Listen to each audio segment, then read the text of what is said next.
আপনারা শুনছেন RRP suspense hub.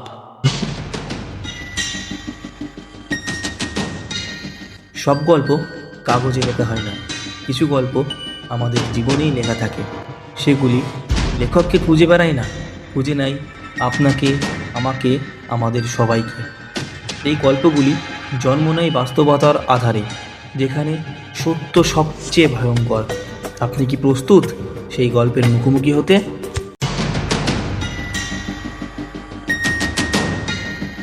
আজ আপনারা শুনবেন হেমেন্দ্র কুমার রায়ের একটি ছোট গল্প, উলাইতলার বাগানবাড়ি।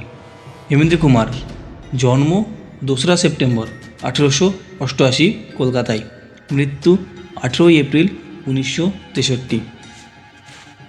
উলাইতলার বাগানবাড়ি গল্পে স্টেশন মাস্টারের চরিত্রে পার্থ সরকার, জমিদারের চরিত্রে রাহুল সাহা এবং কথকের চরিত্রে আমি রাজু। শুরু হচ্ছে উলাইতলার বাগানবাড়ি। স্টেশন মাস্টার তার লণ্ঠনটা আমার মুখের সামনে তুলে ধরলেন, তারপর থেমে থেমে বললেন, উলাইতলার বাগানবাড়ি? আপনিও উলাইতলার বাগানবাড়িতে যাচ্ছেন? কিন্তু কেন? মামুদপুরের জমিদার কৃতান্ত চৌধুরী বিজ্ঞাপন দিয়েছেন, তার একমাত্র ম্যানেজারের দরকার। 300 টাকা মাইনে? কেমন, তাই তো? ও, তারাও একথাই বলেছিল। কারা? আপনার আগে যারা ম্যানেজারি করতে এসেছিল। গেল 8 সপ্তাহে 8 জন লোক এই স্টেশনে নেমে উলাইতলার বাগানবাড়িতে গেছে, কিন্তু তারা কেউই আর এ পথ দিয়ে ফেরেনি। বুঝলেন মশাই, তারা আর কেউ ফেরেনি। তার মানে? মানে টানে জানি নে, প্রত্যেকেই এসেছে আপনার মতো ঠিক শনিবারে আর ঠিক সন্ধ্যে 6টার গাড়িতে। আশ্চর্য কথা, 8 সপ্তাহে 8 জন। জমিদার কৃতান্ত চৌধুরীর কত ম্যানেজার দরকার? আমার মনটা কেমন ঝ্যাত করে উঠল। শুধালুম, আচ্ছা, এই জমিদার বাবুকে আপনি চেনেন? তবে তার নাম শুনেছি।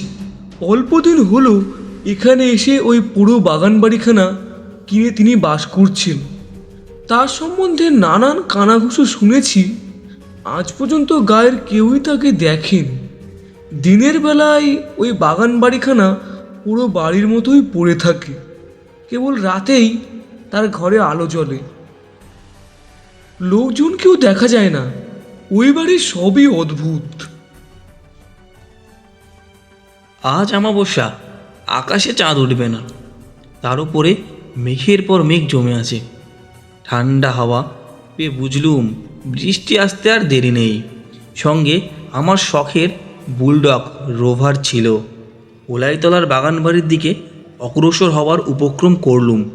স্টেশন মাস্টারের কথায় কান পাতবার দরকার নেই, লোকটার মাথায় বোধহয় ছিট আছে, নইলে এমন সব আজগুবি কথা বলে। স্টেশন মাস্টার ডেকে বললেন, মশাই, তাহলে নিতান্তই যাবেন? এই রকম তো মনে করছি। তাহলে পথঘাট একটু দেখে শুনে যাবেন। উলাইতলার বাগান বাড়ির ঠিক আগেই একটা গোরস্থান আছে। আগে সেখানে খ্রিস্টানদের গোর দেয়া হতো। গোরস্থানের নাম ভারী খারাপ। সন্ধ্যার পর সেদিকে কেউই যেতে চায় না। আমি আর থাকতে পারলুম না, বললুম, মশাই, মিথ্যে আমায় ভয় দেখাচ্ছেন। আমি কাপুরুষ নই, দরকার হলে ওই গোরস্থানে শুই রাত কাটাতে পারি। অত্যন্ত দয়ার পাত্রের দিকে লোকে যেমনভাবে তাকায়, সেইভাবে আমার দিকে তাকিয়ে স্টেশন মাস্টার একটুখানি স্নান হাসি হাসলেন, কিন্তু মুখে কিছু বললেন না। দামোদর নদীর ধারে উলাইতলার সেই প্রকাণ্ড বাগান ও প্রকাণ্ড বাড়ি। মাইলখানেক পথ চলবার পর যখন তার ফটকের সম্মুখে গিয়ে দাঁড়ালুম, তখন ফোঁটা ফোঁটা বৃষ্টি পড়ছে। দেউরিতে দারবানের কোনো সাড়া না পেয়ে ফটক ঠেলে ভেতরে গিয়ে ঢুকলুম। আমার হাতে ছিল একটা হ্যারিকেন লণ্ঠন। তারই আলোতে যতটা পারা যায় দেখতে দেখতে এগোতে লাগলাম। অনেক কালের পুরনো বাগান, এবং তার অবস্থা এমন যে বাগান না বলে জঙ্গল বলাই উচিত। পুকুরের পাশ দিয়ে যেতে যেতে দেখলুম পানায় তার জল নজরে পড়ে না, ঘাটগুলোও ভেঙে গিয়েছে। বাড়িখানার অবস্থাও তথৈবচ, ভাঙা জানালা, ভাঙা থাম, চুন বালি সব খসে পড়েছে। যে জমিদার 300 টাকা মাইনা দিয়ে ম্যানেজার রাখবেন, এইখানে তার বাস, মনে খটকা লাগলো। অসংখ্য ঝিঝি পোকার আর্তনাদ, এছাড়া কোথাও আর প্রাণের সাড়া নেই। অথচ বাড়ির ঘরে ঘরে আলো জ্বলছে। একটু ইতস্তত করে চেঁচিয়ে ডাকলুম, বাড়িতে কে আছেন? সামনের ঘর থেকে মোটা গলায় সাড়া এলো, ভেতরে আসুন। ঘরের ভেতরে ঢুকলুম।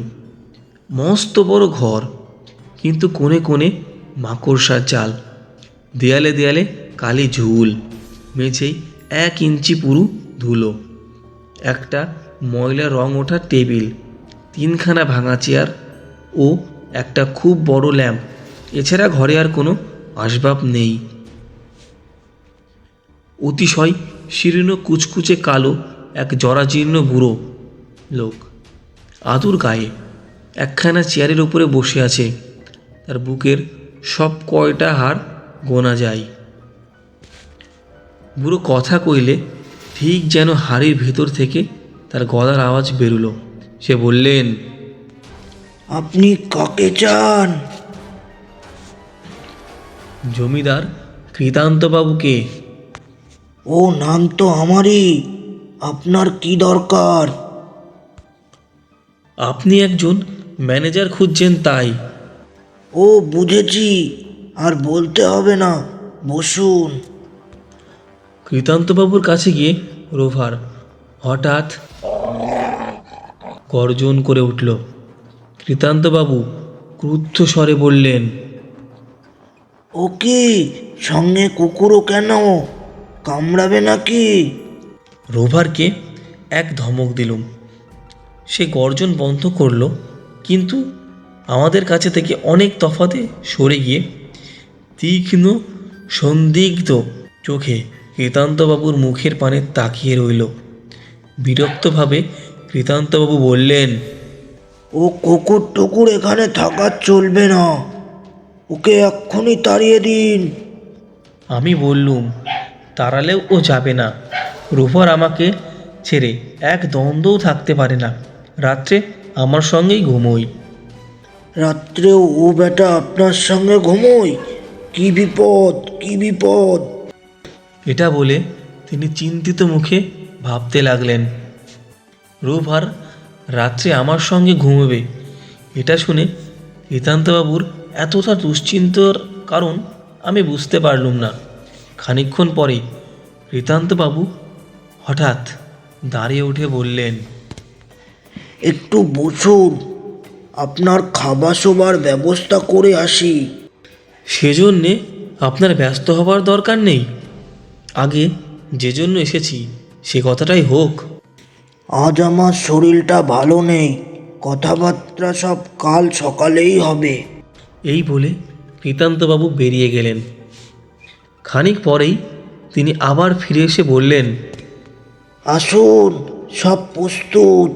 তার পিছনে পিছনে অগ্রসর হলুম।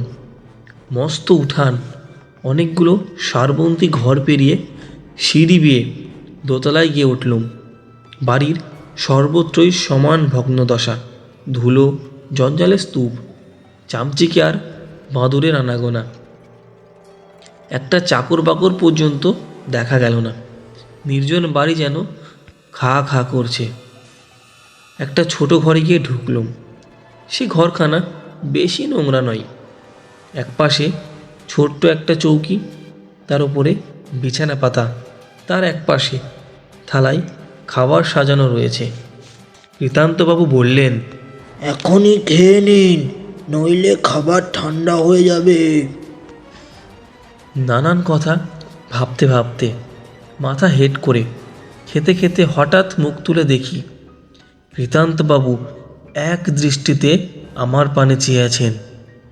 আর তার কোটরগত 2 চক্ষুর ভেতর থেকে যেন 2টো অগ্নিশিখা জ্বলছে। আমি মুখ তুলে তাকাতে না তাকাতেই সে আগুন নিভে গেল। মানুষের চোখ যে এমন জ্বলতে পারে আমি তা জানতাম না। ভয়ানক, অতি ভয়ানক।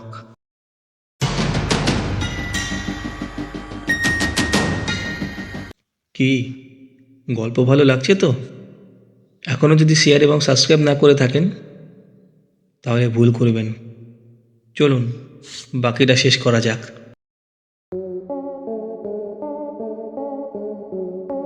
কৃতান্তবাবু বললেন, আজ তাহলে আমি আসি, খেয়ে দিয়ে আপনি শুয়ে পড়ুন। তিনি এটা বলে যেতে যেতে আবার দাঁড়িয়ে পড়লেন। বললেন, আর দেখুন, রাতে ঘরের জানলাগুলো যেন খুলবেন না, একেতেই বৃষ্টি হচ্ছে, তার উপরে। এইটা বলেই তিনি হঠাৎ থেমে গেলেন। থামলেন কেন? কি বলছিলেন বলুন না। ও ধারের জানলাগুলো খুললেই গোরস্থান দেখা যায়। তা দেখা গেলেই বা কি? সেখানে হয়তো এমন কিছু দেখবেন, এমন সব গোলমাল শুনতে পাবেন, রাতে মানুষ যা দেখতে কি শুনতে চায় না।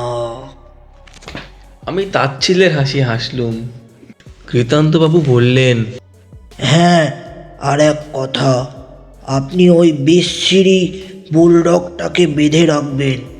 কুকুর অপবিত্র জীব, রাতে ও যে বিছানায় গিয়ে উঠবে এটা আমি পছন্দ করি না, বুঝলেন? আচ্ছা। কৃতান্তবাবু বেরিয়ে গেলেন, কিন্তু তার শেষ ইচ্ছে আমি পূর্ণ করিনি। রাত্রে রোভার বিছানার উপরে আমার সঙ্গেই শুয়েছিল। অনেক রাত্রে দারুণ যাতনায় আমার ঘুম ভেঙে গেল। কি আমার গলা টিপে ধরেছে। দুখানা লোহার মতো শক্ত হাত আমার গলার ওপরে ক্রমেই বেশি জোর করে চেপে বসতে লাগলো। প্রাণ যখন যায় আচম্বিতে আমার গলার ওপর থেকে সেই মারাত্মক হাতের বাঁধন আলগা হয়ে খুলে গেল। তারপরেই ঘরময় খুব একটা ঝটাপটি ও হুড়োহুড়ির শব্দ, কিন্তু তখন সেদিকে মন দেওয়ার সময় আমার ছিল না। গলা টিপুনির ব্যথায় তখন আমি ছটপট করছি। ব্যথা যখন একটু কমলো, ঘর তখন স্তব্ধ। তাড়াতাড়ি উঠে বসলুম। আলোটা নিভে গিয়েছিল, আবার জ্বালালুম। কিন্তু যে আমার গলা টিপে ধরেছিল ঘরের ভেতরে সে কোথাও নেই। বিছানার উপরে রোভারও নেই। রোভার, রোভার এই বলে অনেকবার ডাক দিলুম, কিন্তু তার কোনো সাড়া পেলুম না। হাতের ঘড়ির দিকে তাকিয়ে দেখলুম রাত প্রায় 1টা বেজে গেছে। দরজা দিয়ে বাড়ির ভেতরে তাকিয়ে দেখলুম অন্ধকার যেন জমাট বেঁধে আছে।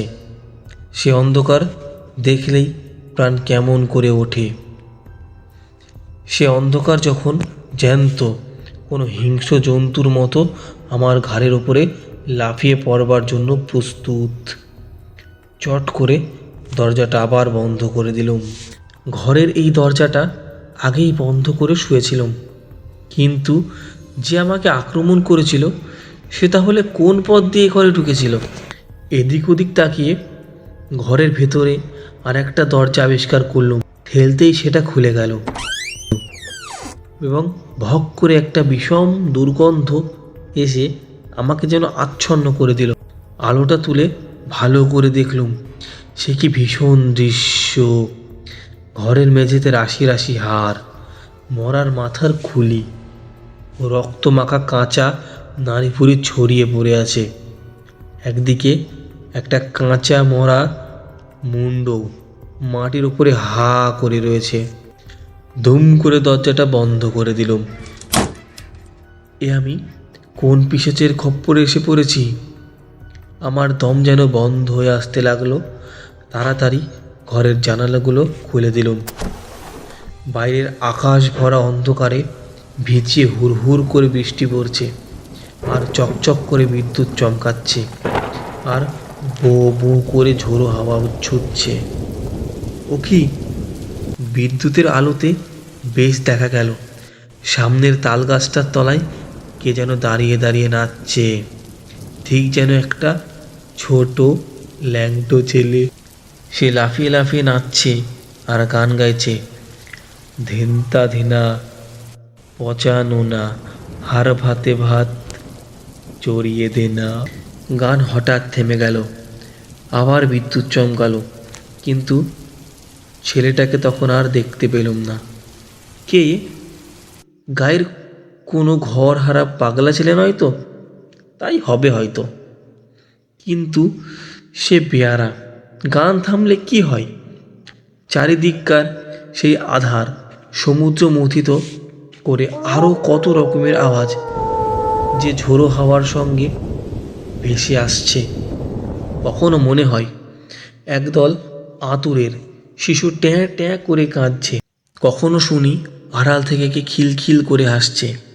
মাঝে মাঝে কে যেন ঝমঝম করে মল বাজিয়ে যাচ্ছে আর হাসছে, যাচ্ছে আর হাসছে।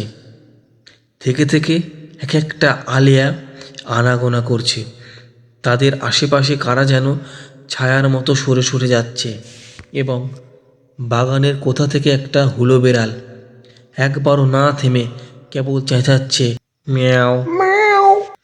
আজ কি এখানে রাজ্যের ভূতপ্রেত দৈত্য দানব সব এসে জড়ো হয়েছে? না ভয়ে আমার মাথা খারাপ হয়ে গেছে? যা দেখছি যা শুনছি সবে অলীক কল্পনা। হ্যাঁ, ও আবার কি? ঘরের দরজা কে ঠেলছে? আমার মাথার চুলগুলো খাড়া হয়ে উঠল।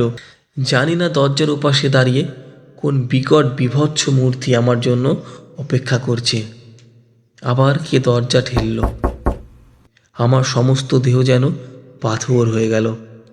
তারপরে আবার দরজার উপরে ঘন ঘন ঠেলা এবং সঙ্গে সঙ্গে ঘেউ ঘেউ করে ডাক। হ্যাঁ, রক্ষে পাই, এবার যেন আমি রক্ষে পাই। এ যেন আমার রোভারের ডাক। ছুটে গিয়ে দরজা খুললে দেখতেই রোভার এসে এক লাফে আমার বুকের ওপর ঝাঁপিয়ে পড়ল। এই নির্বান্ধব ভুতুরে পুরীতে রোভারকে পেয়ে মনে হলো তার চেয়ে বড় আত্মীয় এই পৃথিবীতে আমার আর কেউ নেই। হঠাৎ রোভারের মুখের দিকে আমার চোখ পড়ল। তার মুখ রক্তময়, রক্ত লেগে রয়েছে। অবাক হয়ে ভাবছি, এমন সময় বাইরের বাগান থেকে অনেক লোকের গলা পেলুম। জানালার ধারে গিয়ে দেখি 6-7টা লণ্ঠন নিয়ে 14-15 জন আমার বাড়ির দিকেই এগিয়ে আসছে। তাদের পোশাক দেখেই বুঝলুম তারা পুলিশের লোক, এবং তাদের ভিতরে সেই স্টেশন মাস্টারকেও যখন দেখলুম তখন আর বুঝতে বিলম্ব হলো না যে সে থানায় খবর দিয়েছে। মনে মনে তাকে ধন্যবাদ দিয়ে লণ্ঠন নিয়ে আমি ঘর থেকে বেরিয়ে পড়লুম। পুলিশের লোকেরা সিঁড়ির তলাতেই ভিড় করে দাঁড়িয়ে উত্তেজিত গলায় গোলমাল করছে। কি ব্যাপার? ভিড় ঠেলে ভেতরে গিয়ে দাঁড়াতেই দেখলুম জমিদার কৃতান্ত চৌধুরীর কুচকুচে কালো লিকলিকে রোগা হাড় বের করা দেহটা সিঁড়ির তলায় গড়াগড়ি দিচ্ছে। তার চোখ দুটো কফালে উঠেছে এবং সে চোখ দেখলেই বোঝা যায় কৃতান্তবাবু আর ইহলোকে নেই। এবং কৃতান্তবাবুর গল্ল দেশে মস্ত একটা গর্ত, তার ভেতর থেকে যেন তখনও রক্ত ঝরে ঝরে পড়ছে। এতক্ষণে বুঝলুম রোভারের মুখ রক্ত লেগে আছে কেন। তাহলে এই কৃতান্ত চৌধুরীর আমাকে আক্রমণ করতে গিয়েছিল, তারপর রোভার তার টুঁটি কামড়ে ধরে এবারের মতো লীলা খেলা ভঙ্গ করে দিয়েছে। স্টেশন মাস্টার দুই চক্ষু বিস্ফারিত করে বললেন, কিন্তু এ কি কাণ্ড! বললেন, আপনি কি বলছেন? কৃতান্ত চৌধুরীর মৃতদেহের ওপর ঝুঁকে পড়ে ভালো করে তার মুখখানে দেখলেন এবং বললেন, না, কোনো সন্দেহ নেই, এ হচ্ছে এ গায়ের ভুবন বসুর লাশ। ঠিক 2.5 মাস আগে ভুবন বসু কলেরায় মারা পড়েছে, কিন্তু তার দেহ দাহ করা হয়নি, কারণ তার লাশ চুরি হয়ে গিয়েছিল।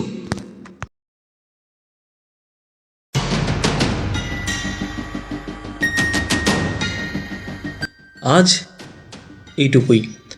আপনারা শুনলেন হেমেন্দ্র কুমার রায়ের ওলায় তলার বাগানবাড়ি। এখনকার মতো বিদায় দিন। আমরা আবার ফিরব পরের সপ্তাহে আপনাদের জন্য একটি সম্পূর্ণ নতুন গল্প নিয়ে। ভালো থাকবেন, সুস্থ থাকবেন, আর শুনতে ভুলবেন না RRP সাসপেন্স হাব।